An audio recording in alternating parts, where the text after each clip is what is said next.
All right, let's take a look at section 12.5, which will cover lines and planes. We've got several learning objectives this time.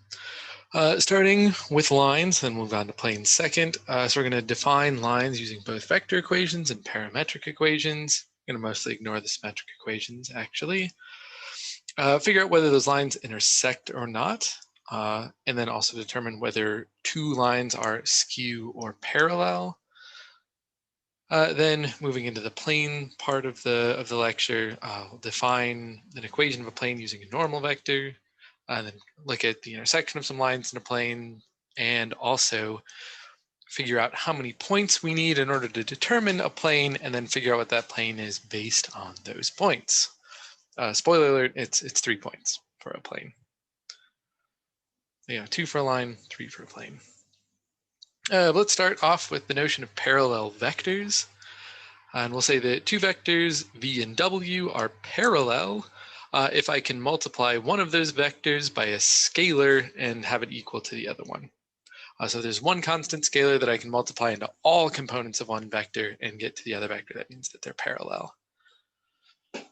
So we'll sort of think of these vectors almost like they're a slope once we start defining lines using vectors. But then the second thing that we want to mention is that two lines are skew if they do not intersect and they are not parallel.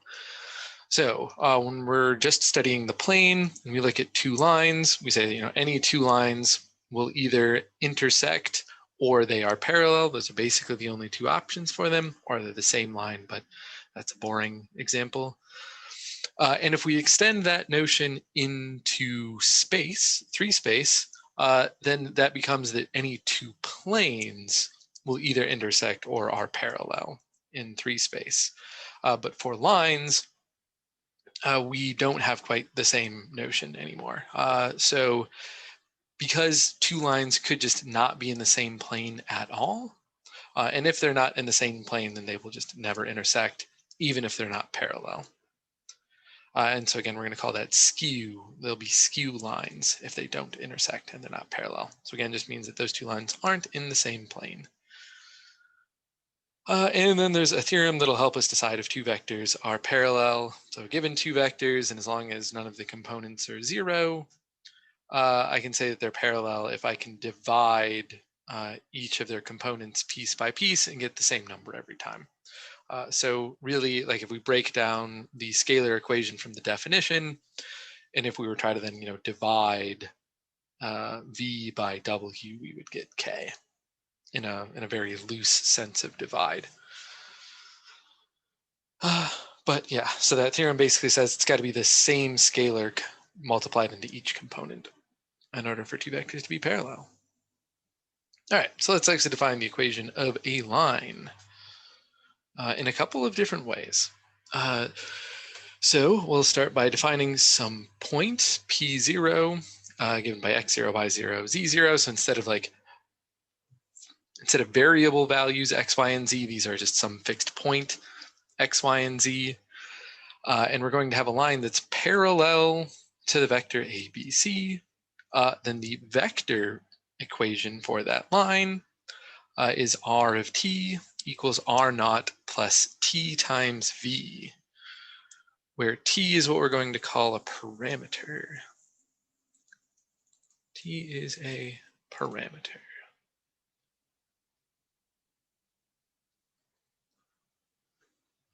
And r naught is the position vector from the origin to the point x0, y0, z0.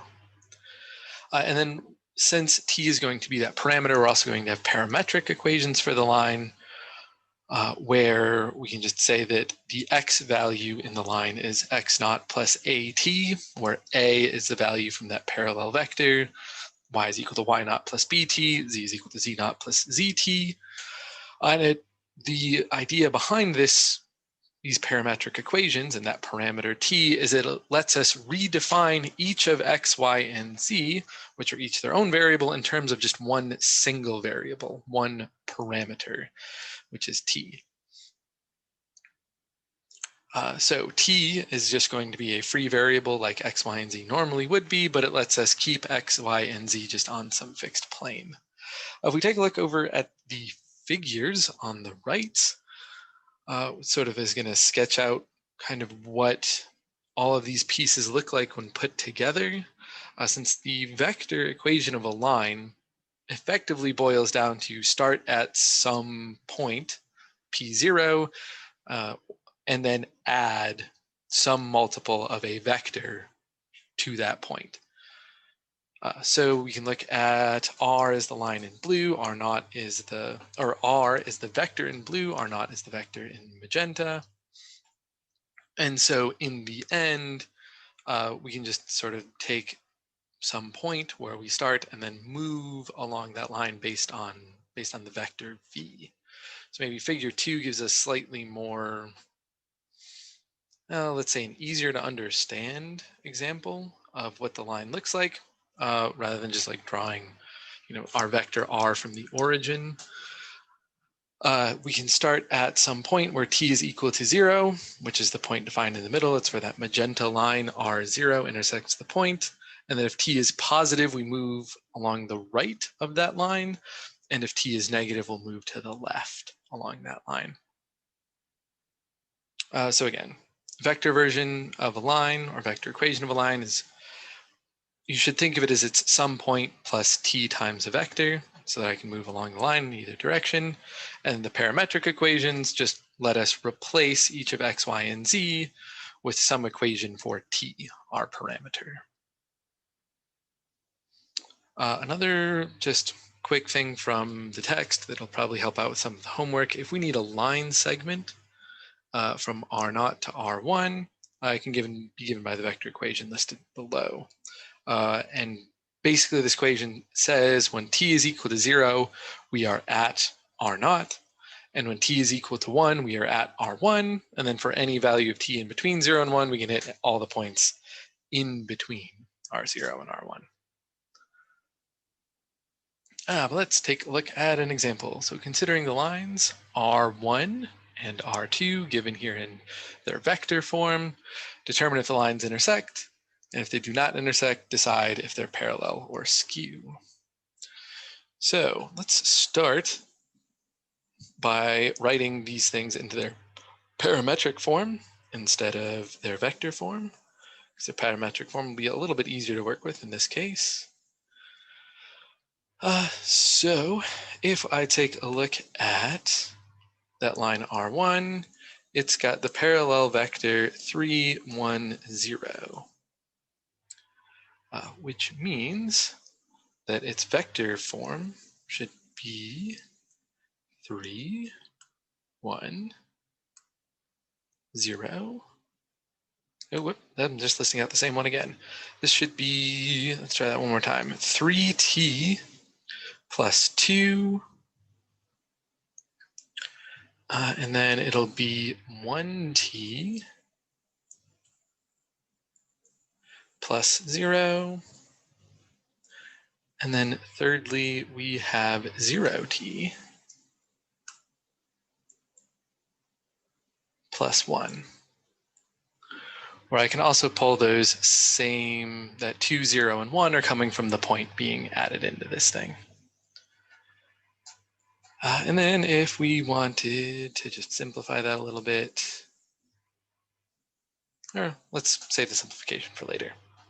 I'll also look at R2 of S this time. So S is a parameter much the same way that T is a parameter. I just need a slightly different one, just a different letter because I'm working in a different line. If I rewrote out this guy, I've got -1S plus 1, where that -1 will come from there. I'm going to pull the 3 and then a -2 also for that parallel vector. Those are the parts being multiplied into S. So this is 3S minus 2. And then finally, -2t, or -2s, excuse me, plus 5.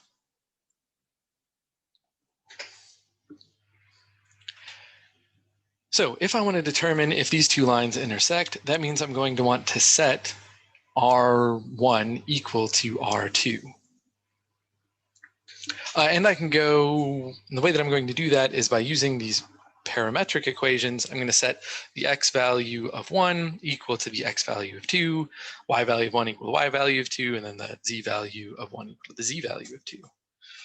Doing so means I can get 1 is equal to negative 2s plus 5.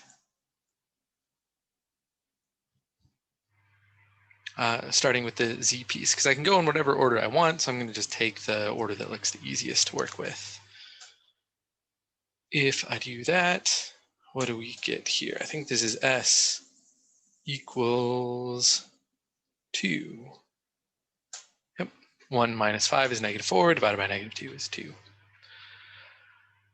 Then we'll take that and plug it into, how about the y set of equations? So here I have t equals 3s minus 2, where we found that s is 2 in order for these things to intersect. So 3s minus 2 means that t equals 6 minus 2 is 4. My math checks out. And now that I have a value for s and a value for t, I'll plug them into the third equation, and this will be our moment of truth. Should we get that plugging in 2 for s and 4 for t comes up with a result in the third equation, as in I actually have an equality, then we're in good shape. These two lines intersect. If, however, I get something where I don't have equality on the two sides of the equation, that means the lines will not intersect. So let's give it a go. I've got 3 times t, which I solved to be 4. So a 4 in there, plus 2 equals negative s, which we found to be 2, plus 1. So if we solve each of these sides, on the left, 3 times 4 is 12, plus 2 is 14. On the right, negative 2 plus 1 is negative 1. So those two numbers are not equal to each other, meaning that they do not intersect. No intersection.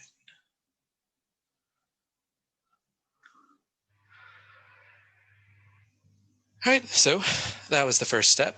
If they do not intersect, we want to determine if these things are parallel or skew. So with the second step, I just want to look at those two vectors that they should each be parallel to. And those vectors were 3, 1, 0 for R1, and I've got the vector negative 1, 3, negative 2 for that second line. So let's just say that this top one is V, the bottom one is W. And I think we can see that there's no scalar that I can multiply to one of those vectors and have it come out equal to the other. I could also try that step where we divided each of the pieces or each of the components and see what comes up. But doing so, I get that there is no scalar that is going to work out on any one of these. So since there is no scalar that I can use to multiply onto one of those vectors and have it become parallel or have it become equal to the other, those vectors are not parallel, which means that the lines are not parallel either. So these must be skew lines because they do not intersect and they are not parallel. I should also label that maybe, this part up here is step 2 and this part up here is step 1 for anyone just reading along in the notes.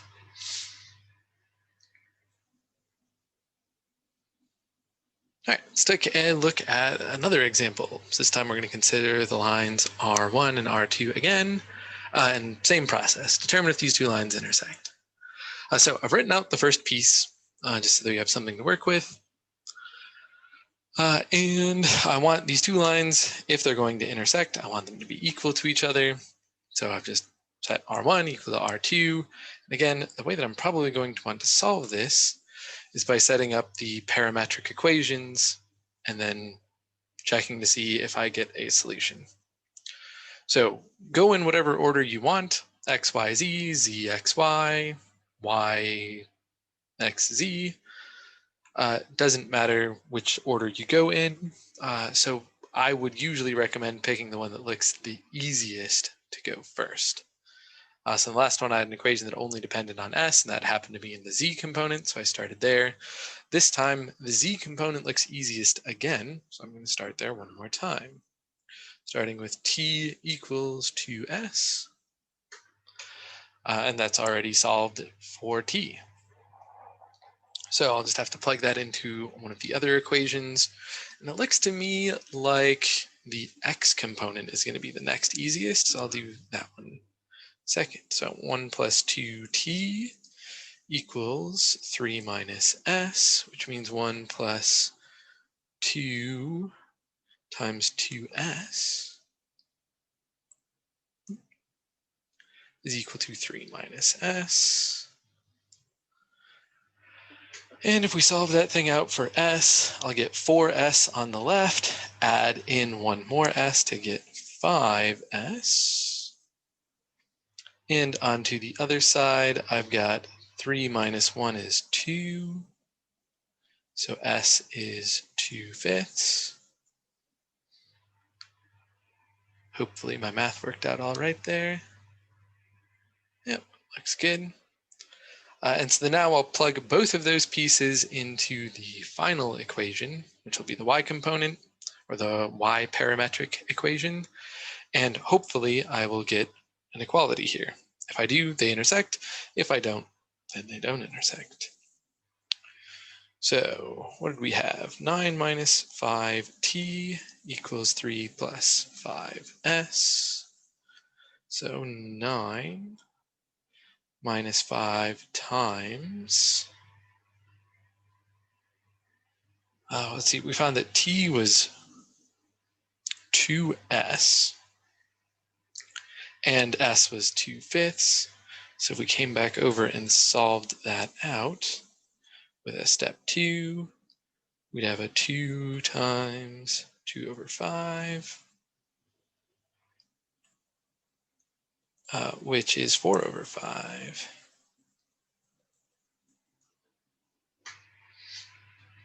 So we'll plug in 4/5 to this equation. And I'll have 3 plus 5 times s, which is 2/5. And see what this shakes out to. On the left side, 9 minus 4 is 5. And on the right side, 3 plus 2 is 5. And this time we do have equality, which means that these lines do intersect. Intersect. Intersect. Yes. Yeah, why not? Cool. Let's come back and label some of the steps we were taking. So we went here first, and then we went here second, and then that step was third. And this step was fourth. 1, 2, 3, 4.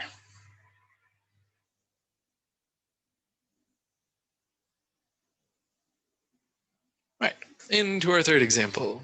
We again have a couple of lines. We're told right off the bat these lines do not intersect, but we could repeat either the previous examples to check and see that they do not, in fact, intersect. This time, just want to show that these two lines are parallel as quickly as possible. So if I were to take each of those two lines and rewrite them in terms of their vector equations instead of their parametric equations, slight difference, but will actually mean something for us.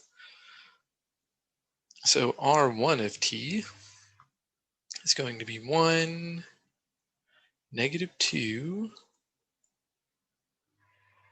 0 times t, where I'm looking at 1t, I'm looking at -2t, and then I'm looking at 0t to come up with that vector, plus the constant component that we're not too terribly worried about, 3, 0, 4. Oop, nope, 0 is not right. That's -2t minus 5, so -3, 5, 4. If we're trying to decide if lines are parallel, the constant element, that constant piece that's getting added in, isn't the most important part. So it doesn't get any color because we don't really need it to pop. If we go into R2 of S, it looks like, maybe I should fix this thing. Should have been R2 of S rather than R2 of T. What are we looking at this time? I'm going to look at -2s. I'm going to look at 4s. Then I'm going to look at 0s to get -2, 4, and 0 for that parallel vector. This times s plus the constant component 3, 0, -9. But the only part I needed to look at were those two vectors on t and s. And I think we can see that if I took those vectors, let's use copy and paste to our advantage here. Copy, paste, and then we'll do the same thing. Grab that other vector, copy and paste.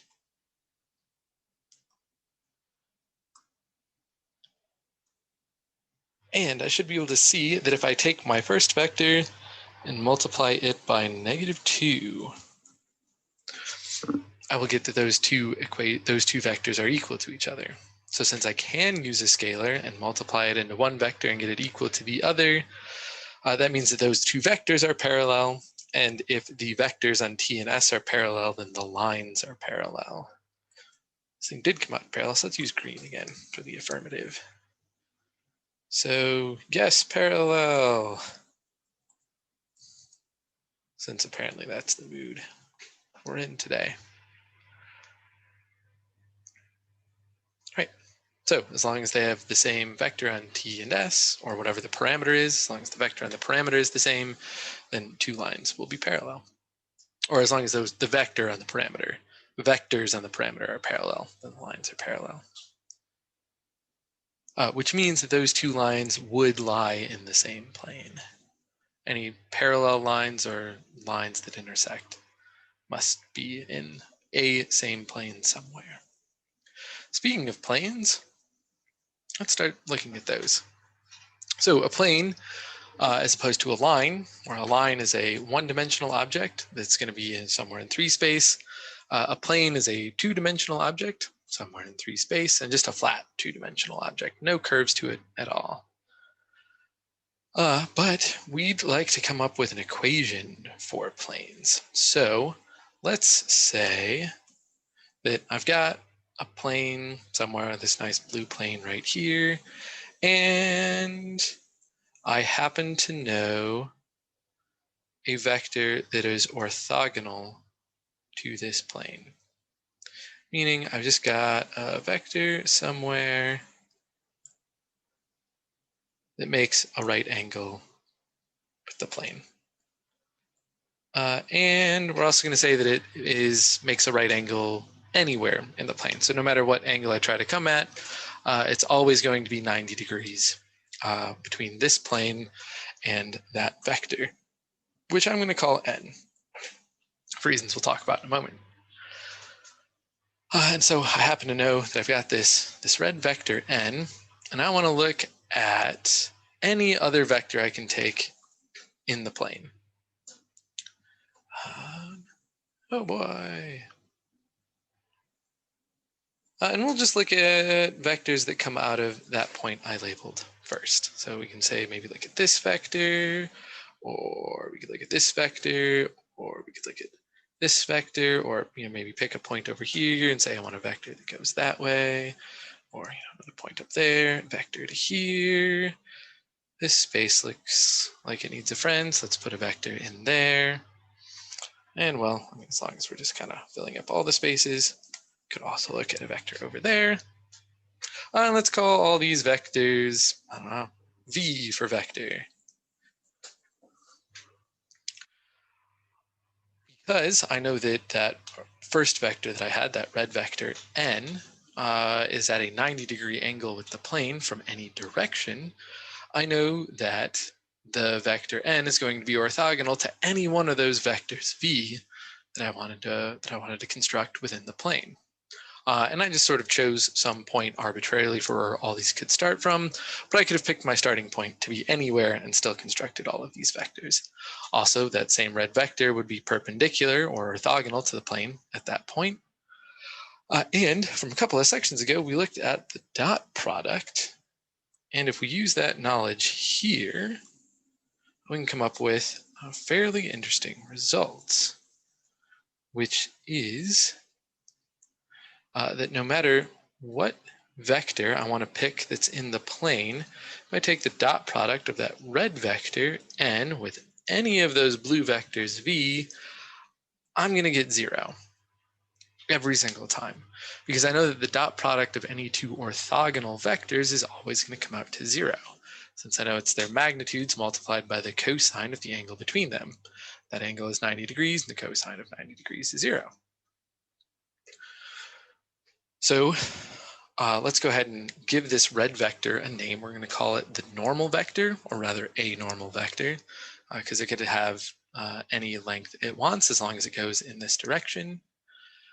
So if I have a normal vector to a plane, I can construct an equation for that plane as long as I can have some expression for any vector within the plane. That'll simply be the dot product of the normal vector with any vector in the plane comes out to 0. So that's going to be our motivation for the next slide, which is equations of a plane. So say that we've got some normal vector n, which we'll call ABC, and we've also got some point x naught, y naught, z naught, and r naught will be the position vector that gets us to that point. So maybe we should start labeling some things. How about purple?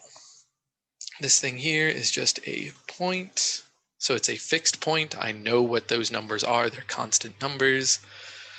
Versus, what if I'm going to do that? Let's make it blue. Compared to this guy over here, where x, y, and z, these are all of our variables. So the variable x, y, and z. So free variables, and these are going to end up being all of our points in the plane. So r naught is just a point that's in the plane somewhere. And the vector r would be any point or all points in the plane. But really, we're going to start by saying x, y, z is just any point in space that I want. But if I have that point, p0, with the normal vector n, then I can get the equation of the plane by saying that the dot product of n with r minus r naught is equal to 0. And that is the same equation that we were using above, where I've got normal vector n right here, and it's that red vector that we had from the previous example. And I'm taking the dot product with just some other vector, the blue vector that we had from above. So I guess actually we're going to call that point magenta so it just doesn't get confused with red and blue, because I was already using those. Nope. Yellow, because magenta's in the figure. I said yellow. There we go. So if I look at the vector difference of r minus r naught, we can see that show up in the figure to the right, where that vector, r minus r naught, is going to be the blue vector in the plane that goes from the point out to our free point of x, y, and z. We can see those two position vectors being drawn from the origin, but their difference is a vector that's in the plane. Which is why we looked at the example previously where we said, okay, as long as I take the dot product of the normal vector with any vector that's in the plane, I'm going to get 0. And now I just have an expression for that vector in terms of any point in space that I want to use. But that equation is only going to be equal to 0 if I pick a point that's in the plane. Now I can multiply that expression out and get either of the two other equations that are listed below that. So a times, well, let's just focus on the bottom one for right now. Ax plus by plus cz is equal to d, where d is just some constant number. And we could look at the math to figure out that it's a times x naught plus b times y naught plus c times z naught. So it comes from something. It'll just be handy for us to rewrite it as d. But we're going to call this thing standard form for a plane. Standard form. And this will be probably the easiest equation for us to work with when we're using planes. The one above it would be sort of like point slope for a plane. If we sort of compare, if we try and relate it back to the equations of lines, we have our point slope form as the second equation, and then we have slope intercept form sort of as our third equation. But yeah, just if you want to think about it that way. One thing to note is that the equation of a plane is linear for all three variables, which just means that x, y, and z all have a power of only 1. So no other fancy functions, no higher powers, no half powers, nothing like that. Just a power of 1 for each of x, y, and z, just like we have for a plane. And finally, one last thing that we should highlight is the ease of recognizing the normal vector in each of these forms. So if it's in its sort of vector form, which was the first one, then we know where it's going to be. It's just the dot product of the normal vector with some other vector that's in the plane. So we can see right where the normal vector is. But in each of the other two forms, both in, let's keep calling it point slope and standard form, I get that A, B, and C all show up rather nicely as the coefficients on x, y, and z. So if I'm ever looking at the equation of a plane, I can pull its normal vector quite easily by just getting the coefficients on the variables. But in talk, let's do an example. So finding an equation of a plane that's orthogonal to a vector and containing the point 0, -3, 1. So this one will be pretty easy to just put into point slope form. So let's do it that way. This will be 1 times x minus 0 plus 4 times y minus -3. So y minus -3 becomes y plus 3. And then we'll have minus 2 times z minus 1 equals 0, where I am pulling 0, -3, and 1 from the point right here. And again, that normal vector shows up quite nicely because it's just the coefficients on x, y, and z. So there I have it in point slope form. If I were interested in getting this thing into standard form, I could also I can also just multiply this thing out so that I can have x plus 4y minus 2z equals whatever I get when I add all that stuff to the other side. So it looks like 4 times 3 is 12, -2 times -1 is 2, so that's 14. Subtracting it to the other side, I believe, is -14. And then if I also wanted this thing in its vector form instead of one of its either point slope or standard form, I could also have just written this thing out as the normal vector dotted with r minus r naught, which would look like this. Let's put a red bracket because it's the normal vector. I've got 1, 4, and -2. There's our normal vector, dotted with that blue vector in the plane, which should be, this actually be some parentheses right here. I've got x, y, z minus 0, -3, 1. And since I'm taking the dot product of two orthogonal vectors, this should be 0. And let's slide to the left. All right, there's all three forms for that plane. All right, on to our second plane example. Find where the line, given in its vector form, or its parametric form, intersects the plane x minus y plus 2z equals 6. Well, since it's in parametric form, that means I know an equation for x and an equation for y and an equation for z, all in terms of t. So x is the first component, y is the second component, z is the third component, and I'm just going to plug those in directly for x, y, and z. So for x, we get 3 minus t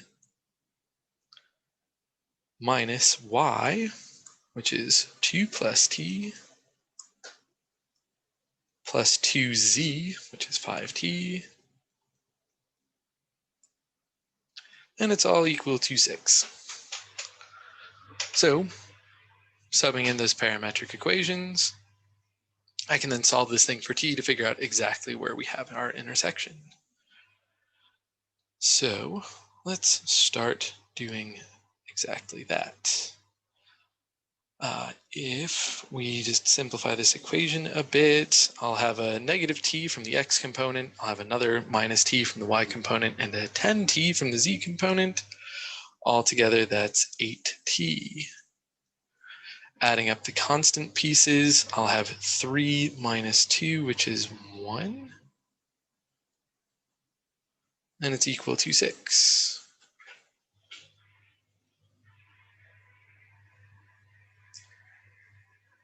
Next, we're after the value of t, so we should just solve that equation for t and get that it's t equals 5/8.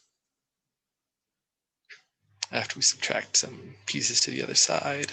After all, 6 minus 1 should come out to 5. And then now that I have t, I can just plug that into the vector equation to find the point. So let's just slide all of this to the left as well. Give ourselves a little bit more room.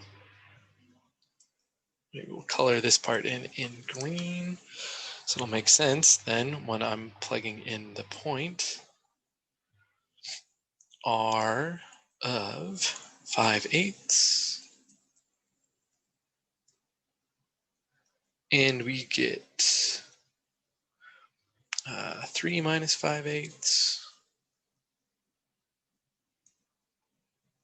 We get 2 plus 5/8.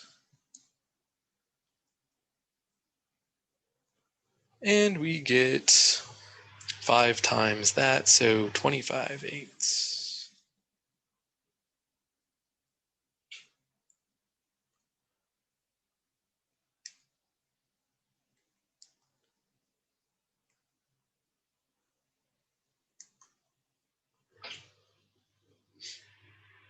Cool, so that should be our point of intersection, whatever we get when we simplify this mess over here.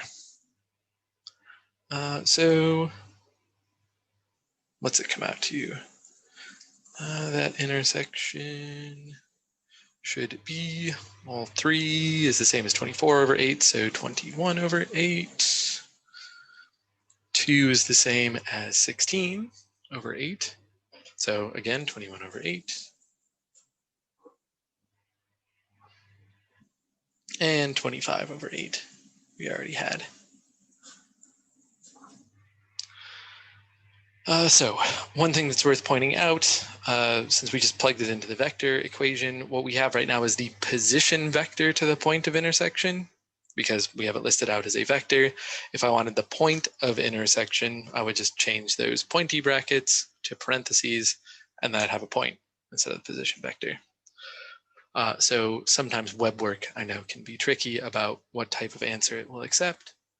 So if it's looking for a vector, put the vector form in. If it's looking for the point, you just put the point form in. Again, it's the same numbers, you just change the brackets.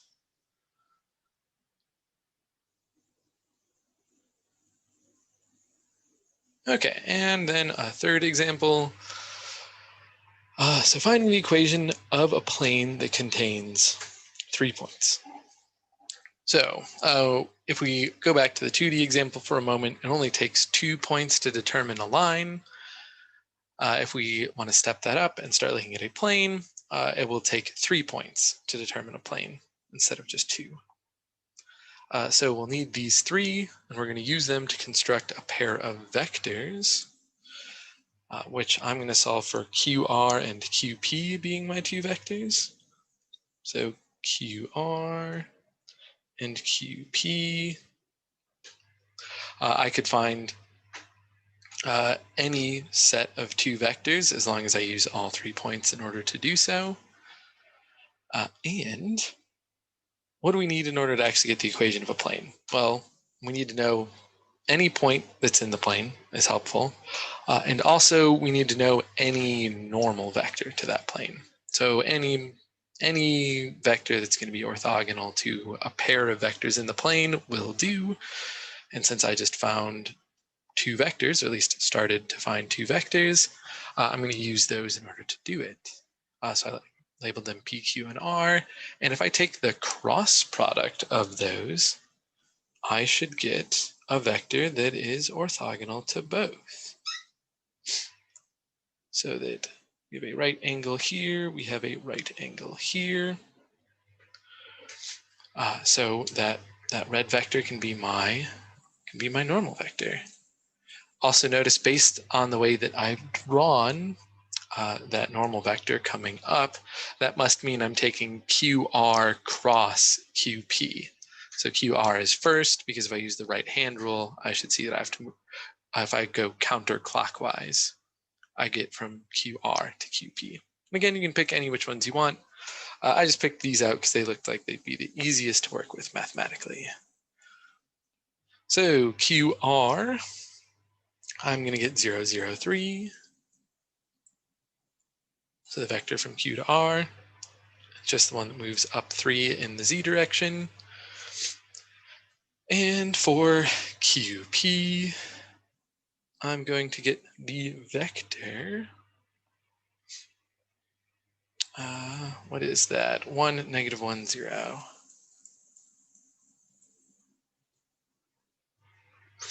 So I'm going to look for the cross product between them. So N, which is equal to QR cross QP.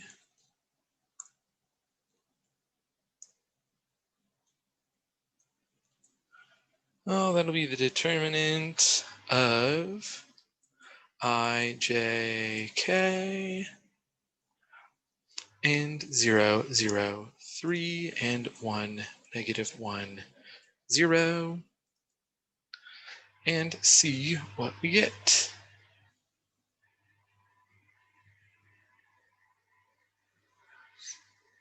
Okay, so it looks like if we do the I component, and just go ahead and put that thing in purple. The I component, I'm going to have 0 times 0 minus negative 1 times 3. So that'll come out to positive 3.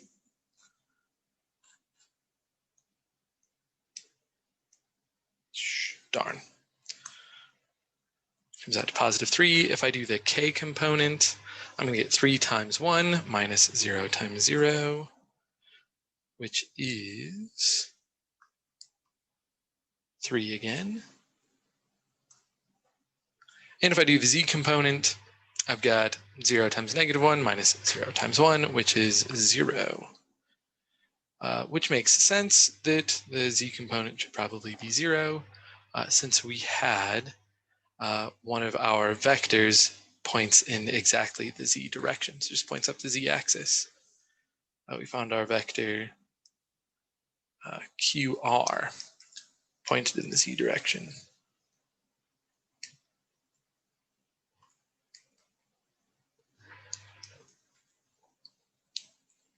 Oops. All right, and so then once we have a normal vector, the only thing left to do is to plug in a point and figure out what the equation should be. So we should have 3 times, let's use the point, sure, let's use point P. This will be x minus 1 plus 3 times y minus 0 plus 0 times, for the sake of completeness, we'll call this z minus 0. And all of that is equal to 0 based on the equation for a plane. So the final step, we might as well just put this thing into standard form. This looks like it'll be 3x plus 3y plus 0z equals 3. Or if we wanted x plus y equals 1, because we could simplify that. And I suppose, just for the sake of labeling this thing all the way, I said I used the point P for plugging into this equation. So P shows up here, here, and here. But I could have used any of P, Q, or R. And let's just talk about a couple other topics in brief. So one thing that might be handy as you're solving some other problems, if you need to find the angle between two planes, so we said that two planes will either be parallel or they will intersect, and we can see down here that that'll create some angle between the intersection of those two planes. That angle is going to be the same angle that's between their two normal vectors. So if you need to find the angle between two planes, it's oftentimes easier to just find the angle between their normal vectors. And we have two methods of finding angles between vectors, one that involves the dot product and one that involves the cross product. You can use either one, but dot product is probably going to be easier. And then next, finding a formula for the distance between a point that is somewhere in space and a generic equation for a plane. Also notice that the way the book has the equation written out is that it's got plus d on the left rather than equal to d on the right. That's sort of dealer's choice. You can write the equation either way, comes out the same. But let's put our point, P1, somewhere out here in space. P1 will be hanging out up there. And I am going to just draw the line of shortest distance between P and our plane and say that it's maybe this one.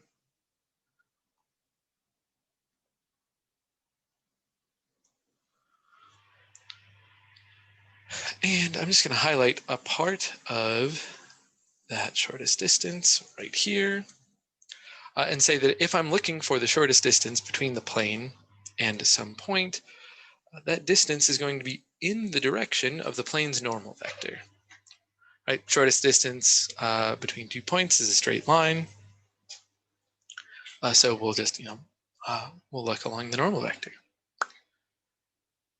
So great, we know what direction we should go, but we don't know how far to go yet. So let's also just pick any point in the plane. It doesn't matter where it is. It doesn't have to be near P1 at all. We're just going to pick some other point anywhere in the plane, but this one has to be in the plane. And I want to look at the vector that connects these 2 points. One point that's a given because I need to connect up to it. And the other point is just anyone I want to pick as long as it's in the plane. And let's see, we're going out of the plane, so let's pick a different color other than blue. How about purple? Or you know what, better yet, how about rainbow? Yep. Yeah. So I've got this vector right up here. How about we call it V?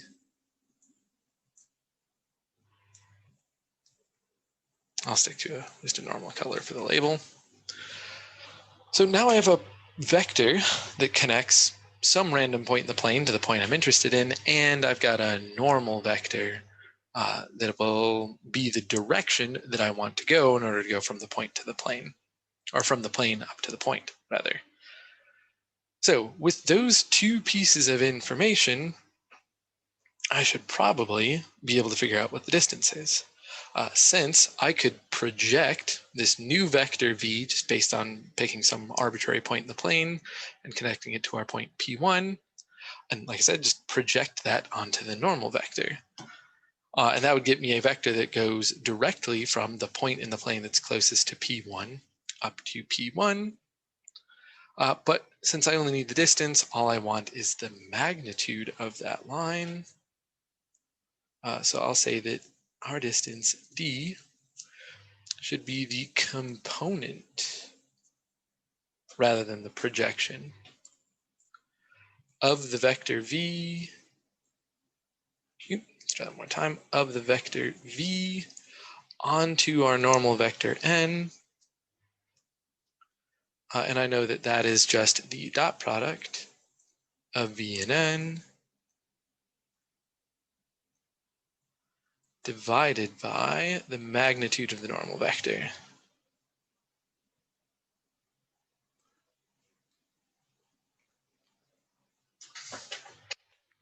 And that should be the distance.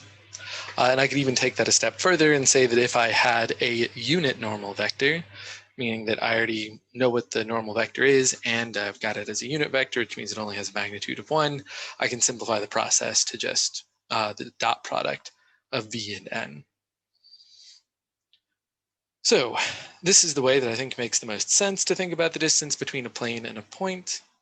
But if you prefer a formula, there's also one down here, where a similar looking drawing constructs how to get from place to place. They labeled their vector b, whereas I did v. Oh well. And it's this, complicated magnitude and square roots that involve a, b, c, d, and the point x1, y1, z1 that we have. And we can get that simplified out just by writing out that dot product. But I won't do all that right here. So now we've got an equation that'll tell us the distance between a point and a plane. So if we needed to say, find the distance between a line and a plane, and we've got a line that's parallel to our plane, we could do the same process where we just pick some point that's on the line and some point that's in the plane and do exactly this process. Find the distance between a plane and a point.